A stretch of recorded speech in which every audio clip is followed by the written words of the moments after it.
सिंध और बलूचिस्तान समेत मुल्क भर में बारिशों और सैलाब से तबाही। पाक फौज का सैलाब मुतासरीन की इमदाद का ऐलान। पाक फौज के अफसरान ने 1 माह की तनख्वाह अतिया कर दी। ISPR की जानिब से ये बताया गया। अब तक 40,000 लोगों को आर्मी के कायम करदा रिलीफ कैंप्स में मुंतकिल कर दिया गया।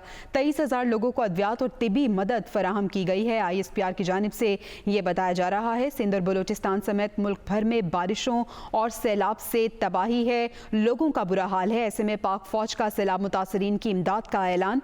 ISPR के मुताबिक पाक फौज के अफसरान ने 1 माह की तनख्वाह अतिया कर दी है। अब तक 40,000 लोगों को आर्मी के कायम करदा रिलीफ कैंप्स में मुंतकिल कर दिया गया है, जबकि 23,000 लोगों को अद्वियात और तिब्बी मदद फराहम की गई है। ISPR की जानिब से ये बताया जा रहा है। तो पाक फौज आगे है और सिंध और बलूचिस्तान समेत मुल्क भर में बारिश और सैलाब से तबाही की वजह से जो नुकसान हुआ है उसका इजाला करने के लिए पाक फौज सैलाब मुतासरीन की इमदाद का ऐलान कर रही है। ISPR के मुताबिक पाक फौज के अफसरान ने 1 माह की तनख्वाह अतिया कर दी।